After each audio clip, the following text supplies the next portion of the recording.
Esse é o podcast O História em Construção, um podcast de teor acadêmico. Nesse episódio vamos explorar a realidade e o desenvolvimento da educação brasileira, em específico na província de Goiás no século XIX, com a ênfase na disciplina de História e a realidade na qual foi elaborado o projeto educacional durante o período imperial. Usando como material para a criação de reflexões o texto Cultura Histórica e História Ensinada da autora Miriam Bianca Amaral Ribeiro. Todos os participantes do podcast são estudantes do curso de História, na Universidade Estadual de Goiás.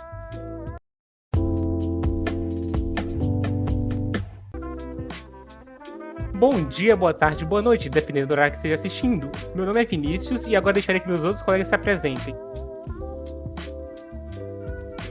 Olá a todos que estão nos assistindo. Eu sou a Samara e estou gravando este podcast por livre e espontânea pressão.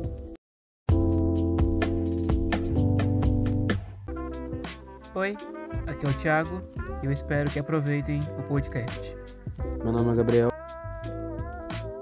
Meu nome é Edmárcio e eu não espero ser cancelado nesse podcast. Contexto da época e algumas definições. O IHGB era vinculado ao Império, no qual era totalmente politizado. Elaborava projetos educacionais de história para satisfazer as necessidades da história nacional. Não era uma instituição independente subordinada ao governo imperial. O Colégio Imperial Pedro II foi a primeira instituição de ensino secundário no país, mas tinha como objetivo o ensino a jovens filhos de membros da corte e servidores do Estado, em sua maioria brancos. Existia a falta de material didático de disciplinas no geral, principalmente de história. Com o primeiro material base a ser distribuído nas escolas sendo lançado apenas em 1862, o Lições de Histórias do Brasil, sendo um marco de ensino didático, entre aspas, da história do nosso país.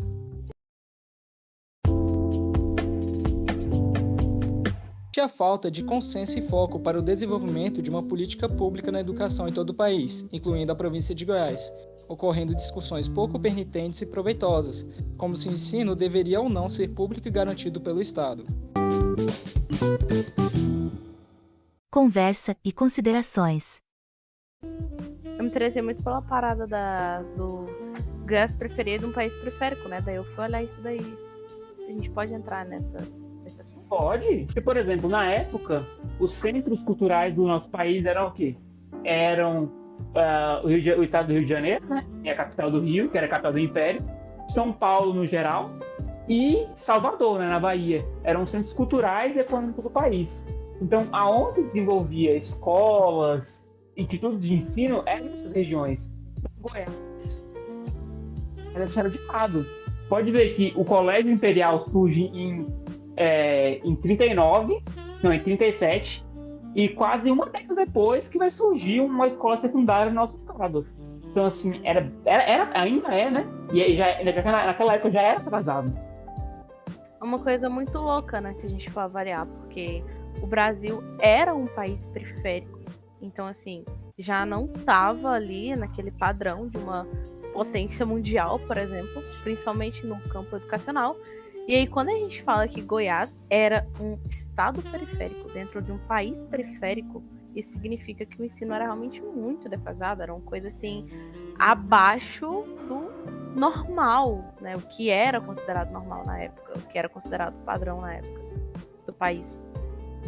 Não, e até porque, se a gente for pegar o recorte, né, o recorte histórico, o país, o Brasil, até 1822, né? A gente está falando do Liceu, né? A gente cita o Liceu, ele surge ali em 1849, então fazia pouco mais de 2 décadas que o Brasil não era mais colônia, era um país independente, um país próprio. Sim.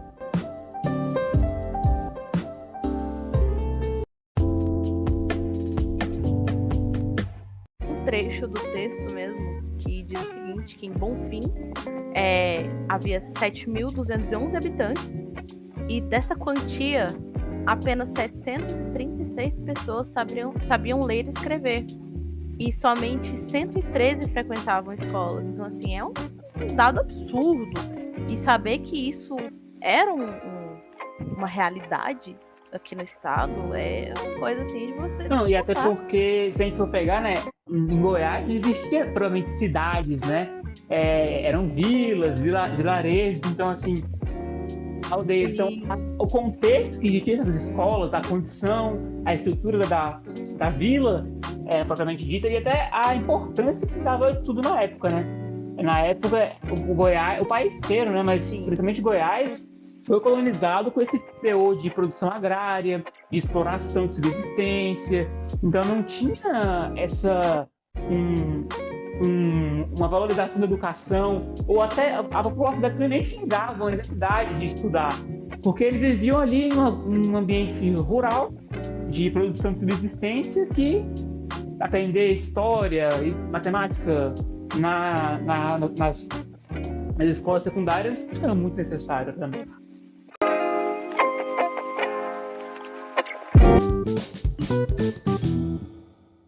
Igual você falou, eles trabalhavam no campo, então não tinha meio que necessidade para eles terem que estudar. E nem só necessidade, né? Tipo, condição, né? Porque Sim, na não época tinha como. não existia nem estudo da criança, tipo, não, criança não pode trabalhar, criança tem que estudar, não existia essa preocupação. Sim.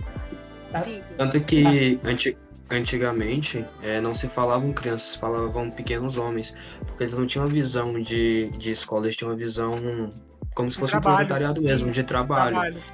Eles não vinham como crianças, você não tinha tempo para brincar naquela época, vamos colocar brincar assim, né? Eles não tinham tempo para brincar, o tempo deles era para trabalho, então escola para eles era segundo plano, se desse certo ia, se não, não.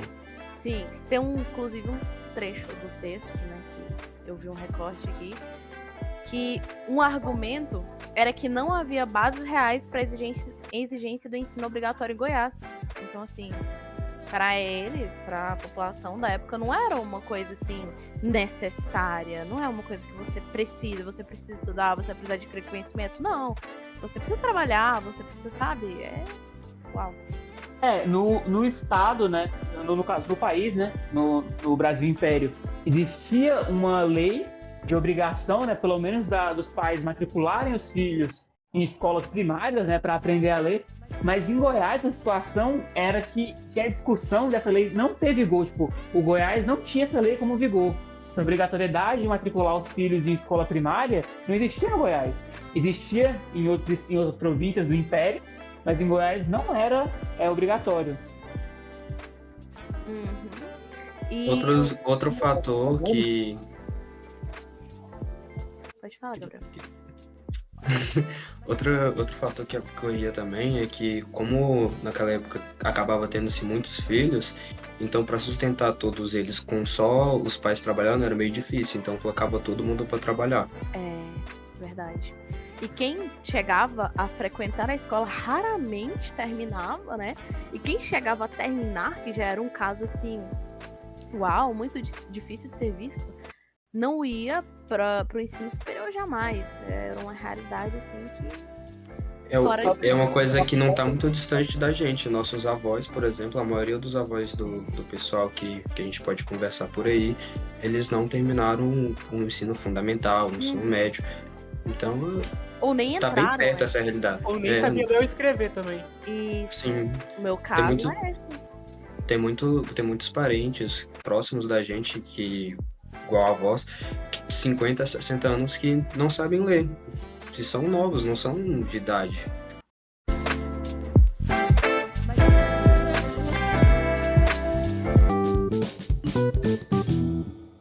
Vale muito salientar, é uma questão até retirada aqui do texto, olha, a proibição do ensino promíscuo. Quando eu li isso, eu falei, o que é um ensino promíscuo?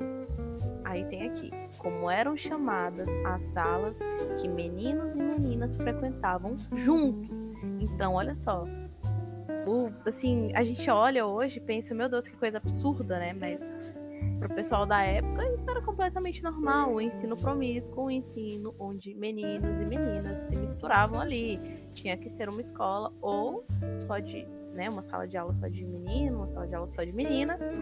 E também não era tão fácil assim encontrar uma professora. O maior requisito para você ser professora naquela época, nessas províncias, não era você ter aquele conhecimento, ter um currículo bom, como hoje em dia, né?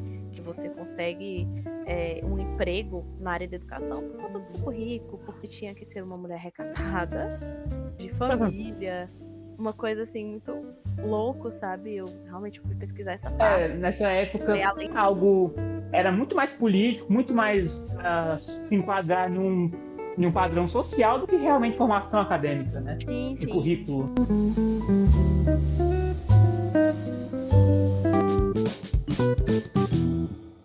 Interessante que até hoje no estado de Goiás, no início quem governava era a família Caiado, e até hoje isso não muda, né? Os Caiados continuam no poder. Não muda, cara. Conhecido como coronel também, né? Eles eram vistos como coronéis. Sim. Porque hoje em dia, né, eles são eleitos, né, democraticamente eleitos. Nessa época aí do século XIX, né, de província de Goiás, eles eram coronéis, né, eram grandes fazendeiros que comandavam o estado não, né, a província de forma indireta, né, eles não eram eleitos, não eram de fato políticos, eles usavam sua força, sua influência, seu dinheiro para governar, né. E naquela época, como não se tinha muito conhecimento, não tinha muita capacidade de questionar, né? Sim. Não E tinha além disso espaço pra também, isso. era bastante comprado o voto, no caso o povo enganava as pessoas, digamos assim. Então ficava mais difícil deles mesmos questionarem.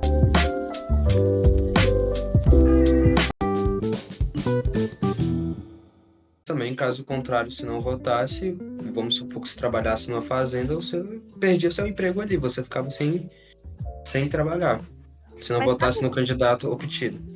Sabe, é isso que você falou, Gabriel, é uma coisa bem interessante, assim, de você jogar na roda aqui, porque não tá diferente do que aconteceu nessas últimas eleições, né?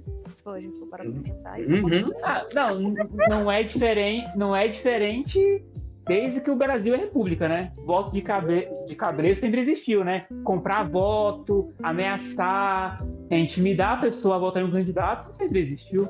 Ainda mais em lugares mais interioranos, tipo Goiás, por exemplo, o interior do Goiás. Não duvido que acontece até hoje, que algum deputado...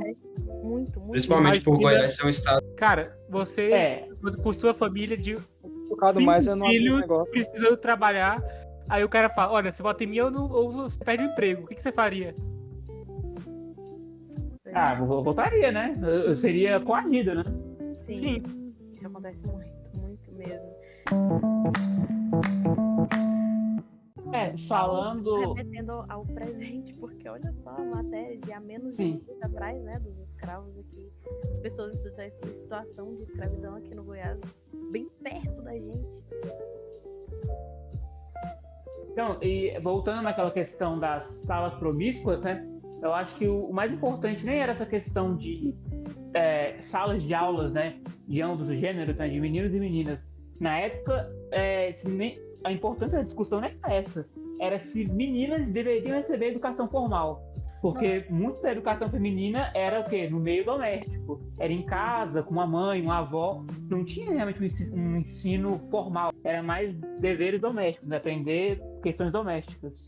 Tem um trecho aqui, olha. Em 1854, existiam 43 cadeiras de instrução primária, das quais 35 funcionavam e eram frequentadas por 947 meninos e 126 meninas. Olha só a diferença. Diferença pouca, hein? Pois é. Não, e essa questão do gênero dos alunos, né, não é a única questão que você vê que tem uma discrepância de alunos meninos e alunos meninas. A gente pode levar essa questão, por exemplo, para a questão da cor, né? Por exemplo, o Colégio Imperial Pedro II, né, que era um, entre aspas, modelo a ser seguido em todo o país, só ensinava, em sua maioria, né, brancos. Então, assim, essa questão tem até um trecho, isso já entrando um pouco um debate, né? Se devia ensinar mulatos, filhos de escravos libertos. Essa discussão deveria garantir educação a essas pessoas. Então essa questão era bem segregada a educação, né? Era por gênero, era por classe social, era por etnia. E isso está muito presente ao nosso redor. É um fato, assim, uma questão quase que diária, né? assim, que eu acho que seria bem interessante a gente entrar nesse assunto, né, sobre destacar a paisagem natural do Brasil e etc. Assim, no final, quando fala assim sobre o ufanismo, muito louco, porque mesmo o país estando todo fodido, Goiás na periferia da periferia, as pessoas ainda conseguiam ser ufanistas por conta, claro, por ter sido sempre um país muito bonito. Sim, isso entra também na questão do ensino, né?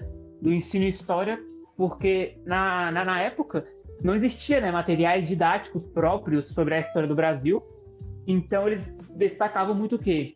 A história europeia, história da colonização portuguesa, e como não existia distinção de história e geografia, né? História não era uma disciplina própria, uma disciplina independente, eles focavam muito na apreciação da paisagem brasileira, de como o Brasil era bonito, como a flora e a fauna era diversa. Então, tipo, como faltava conteúdo de história, conteúdo sobre a história do Brasil, eles tampavam buraco.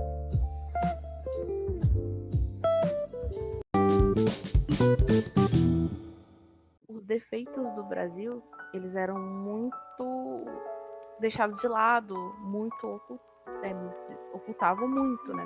Iam muito para essa parte do, nossa, como o Brasil era um país incrível, era um país perfeito, era um país lindo, maravilhoso. Isso é um mal, né, que afetava todas as disciplinas, né, não só a história, que era essa falta de reflexão, de crítica. O ensino ainda hoje era, mas na época era ainda mais, voltado muito em decorar fatos, datas, nomes. Não existia realmente um ensino reflexivo, que levava o aluno a refletir sobre o que ele aprendia, a criticar o que ele aprendia. Não existia isso. Isso em qualquer disciplina, né? E principalmente história. Coloca aquilo ali como uma perfeição, né? Não tem defeitos, busca um país perfeito, um país onde nunca existiu exploração. Isso prejudica extremamente os alunos, porque eles vão crescer com a ideia. Apaga a nossa história, apaga. Sim, mascara os problemas, ignora a escravidão, ignora as mazelas da sociedade, ignora toda a questão da violência da nossa história, né? Da crueldade que marca a nossa história. Desviar a atenção. Parando meio que essa parte feia aqui do nosso país.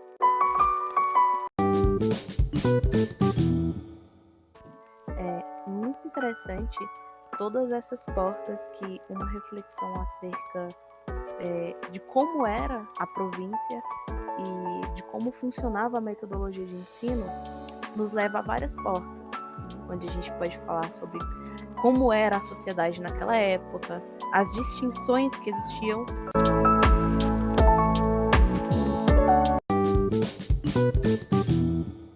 É um problema de todas as disciplinas. Disciplinas no Brasil não se aprende, se decora, né? Isso, exatamente.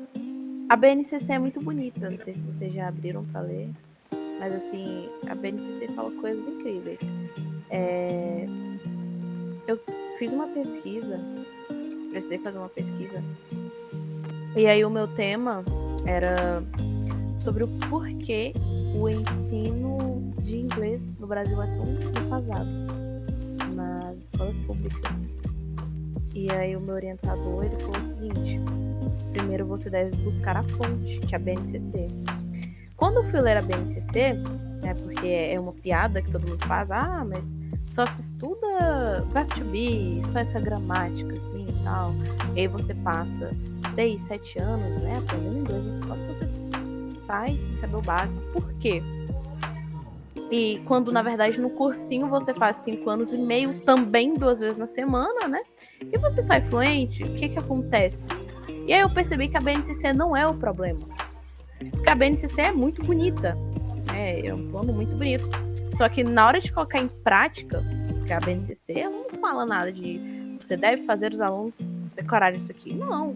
O aluno, ele deve sair de tal série sabendo a importância de nananana.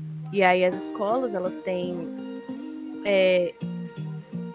a obrigação, né, de montar ali o plano de acordo com o que é solicitado na BNCC. E aí, quando a gente vê os nossos livros, né, livro de história, o livro de inglês, tem um monte de decoreba lá. Você tem que saber a fórmula mágica, você tem que saber... E muito se fala que, mas os livros de história estão mudando. Tá, mas, pô, olha ali a linha do tempo. Para você ainda pegar livro de história que tá escrito que o Brasil foi descoberto. Descoberto por quê? Então, já vai fazer quase... Se a gente pegar, por exemplo, a criação do Colégio Imperial, né, em 37, vai se fazer quase 200 anos, né? 200 anos que se discute essa questão do português ter descoberto o Brasil, do Bandeirante como herói. Há 200 anos tem essa mesma narrativa e a gente sabe, né, hoje em dia, ainda mais na universidade, né, estudando história, a gente percebe que não é bem assim, né, que isso é uma narrativa construída, mas que, né, mesmo a gente sabendo, né, no âmbito acadêmico, universitário, a gente saber que não é bem assim, no ensino médio, no ensino fundamental, os livros continuam defasados, né? Então há uma distância do que é discutido na universidade e o que é repassado nos livros nas escolas, né? Eu, por sorte, né, eu tinha um professor que não ficava seguindo a risca o plano de estudo, não ficava seguindo a risca o que estava no livro. Meu professor de história do ensino médio já tinha essa visão mais reflexiva, né? Tipo, não é bem assim, pessoal. De criticar o livro, né? De criticar o livro didático. Então acho que vai muito também essa questão da responsabilidade, né, do professor, de não só pegar o livro e ensinar aquilo, tipo, realmente criticar, refletir sobre o que ele está ensinando, né? Nós chegamos no curso de história e a gente tem que se alfabetizar novamente. Sim. Porque muitas das concepções que formamos no ensino médio, a gente vê que está totalmente fora de cogitação e não é o que realmente aconteceu. Então é difícil. É o que a gente tem que fazer quando a gente entra no curso de história. Essa adaptação é difícil. Sim, sim. Realmente tem esse problema tanto do plano de ensino que não visa o desenvolvimento do aluno, o material didático defasado, às vezes um professor que só usa o livro como fórmula pronta e não elabora uma aula reflexiva, né, que visa desenvolver o aluno. Também, às vezes, o aluno não busca aprender além do que aquilo que ele aprende na sala de aula, né? Problema coletivo, né? Tem que ter um senso crítico e correr atrás e averiguar direito, sair fora da caixa. É literalmente como os professores falam, sair da zona de conforto, da área de lazer. Porque até então a gente estava acostumado a pegar um livro didático e estudar o que está nele, não ir a fundo, não ficar só em volta, não entrar dentro, não se aprofundar mais no conteúdo. São vários problemas, não é um problema único, depende do governo, do material didático, do professor, do aluno. São vários problemas que fazem o ensino de história e outras disciplinas serem muito defasados no país.